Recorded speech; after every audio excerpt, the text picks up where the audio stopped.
आइए अपनी आंखों को रिलैक्स कीजिए, लंबे लंबे सांस लीजिए।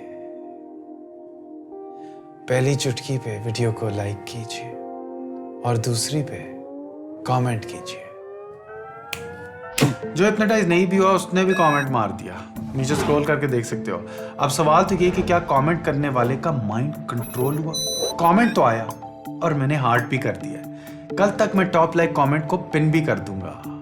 इंसेंटिव। अगर इस वक्त आप कमेंट कर रहे हैं तो एक सेकंड रुकें और सोचें, क्या आप अपने कंट्रोल में हैं या कुछ देर के लिए आपने अपना इख्तियार मुझे खो दिया? अगर नहीं कमेंट कर रहे तो शाबाश, मगर अभी इम्तिहान है। और भी हमारे बिहेवियर के पीछे क्या असबाब होते हैं? तजर्बात इंसानी बर्ताव पे किस हद तक असर करते हैं? सवालात के जवाब मिलते हैं कि नहीं? आइए देखते हैं आज के ख्यालात में।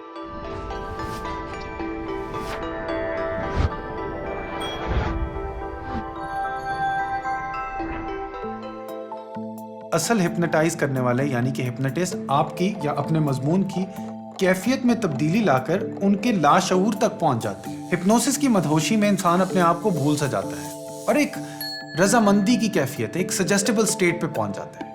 हिप्नोटिस्ट जहां पे जो कुछ कहता है वो मजमून उसको मान लेता है। हिप्नोटिस्ट ने कहा कि आपकी टांग पे एक गुब्बारा बंधा है जो उसे ऊपर खींच रहा है और बिना गुब्बारा टांग ऊपर जाने लगती है। It's true.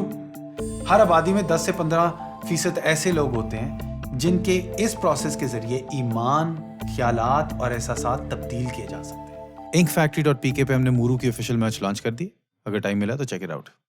एक परेशान कुन और खौफनाक कहानी है, मगर सच है कि सन 2000 में एक 40 साल के मर्द को अमेरिका में गिरफ्तार किया गया। उसके पास बच्चों की फाहिश तस्वीरें थी, चाइल्ड पोर्नोग्राफी थी उसके पास, और साथ में उसने अपनी 8 साल की सौतेली बेटी के साथ जिनसी जबरदस्ती भी की। घटिया आदमी है ना। खैर, हैरत अंगेज बात यह कि उसके माजी में ऐसे और कोई किस्से नहीं थे और वो खुद भी हैरान था अपने इन करतूत पे और शदीद शर्मिंदा। अदालत के सामने पेश होने के इंतजार में था कि उसके सर में दर्द होने लगा। एक ब्रेन स्कैन से पता चला कि उसके ब्रेन के फ्रंटल ऑर्बिटर कॉर्टेक्स पे एक ट्यूमर उगा है। ब्रेन सर्जरी के जरिए ट्यूमर को रिमूव किया और उसकी बच्चों के लिए जिनसी चाहत भी खत्म हो गई। कुछ अरसे बाद उसमें एकदम से फिर से बच्चों के लिए धड़क जाग उठी। एक और ब्रेन स्कैन से पता चला कि वो ट्यूमर भी लौट आया था और एक दूसरी ब्रेन सर्जरी पे ट्यूमर को रिमूव करके उसकी हमेशा के लिए बच्चों के लिए ठरक खत्म कर दी गई। बड़ी फक्ड अप, राइट? तो क्या मुजरिम वो इंसान है या ट्यूमर है? और ऐसे कैसे हो सकता है कि जिनसी जबरदस्ती करते वक्त उसके जिस्म का स्टीयरिंग व्हील ही उसके हाथों से बाहर हो? ये सब हम नहीं जानते, बस ये जानते हैं कि अदालत ने उसको माफ कर दिया।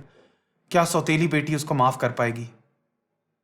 अल्लाह जाने। अच्छा, कुछ बर्ताव हमारा जीनियाती मादे में प्रिंटेड होता है, हमारे डीएनए में प्रोग्राम्ड होता है। डीएनए में लिखे ये तयशुदा अमाल अपनी बारीक तरतीब में जानवरों की रस्मों में भी हमें एक ही पैटर्न में बार बार प्ले होते नजर आते हैं कि जब कोई मुनासिब जीवन साथी नजर आता है तो सेक्सी डांस की टेप प्ले हो जाती है, जब डिस्कुम टैणे का वक्त आता है तो डिस्कुम टैणे की टेप प्ले हो जाती है। जानदार मखलूक में ये फिक्स्ड बिहेवियरल पैटर्न स्टोर्ड होते हैं और जब मौका आता है तो वो प्रोग्राम प्ले हो जाता है।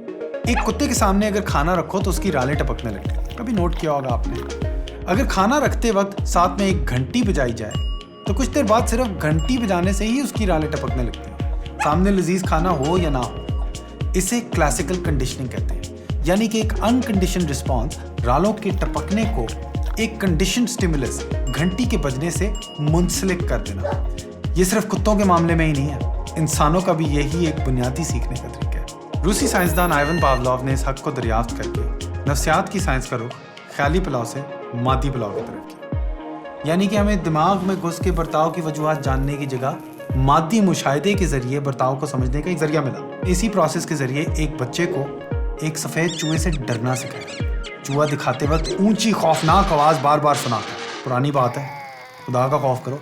आजकल साइंसदानों को थोड़ी इजाज़त मिलती है इस तरह बच्चों के साथ पंगे लेने की। रोज़मर्रा में हमारी भी इसी तरह ही कंडीशनिंग हो रही होती है। गाड़ी में शोर मचाने वाली घंटी मुझे सीट बेल्ट पहनने पे मजबूर कर देती है और आहिस्ता आहिस्ता मुझे सीट बेल्ट लगाने की आदत हो जाती है। I have been conditioned.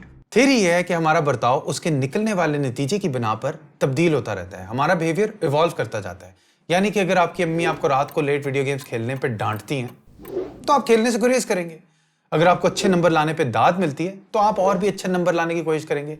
इसी तरह रिवॉर्ड और पनिशमेंट के जरिए, खुशी और दर्द के जरिए हमारा बिहेवियर इवॉल्व करता है, उसकी इर्तिका होती जाती है। देखा जाए तो इंसान एक फॉर्मेटेड रोबोट की तरह इस दुनिया में पैदा किया जाता है, बेसिक ऑटोमेटिक प्रोग्रामिंग के साथ, और फिर तजर्बे के जरिए इस दुनिया में बेहतर फैसले करना सीखता है, लर्निंग करता है। तो भाई लर्निंग अच्छी भी हो सकती है, बुरी भी हो सकती है और बेतुकी भी हो सकती है। यानी कि मासूम चूहों से डरना, ये तो बेतुकी किस्म की लर्निंग हुई ना।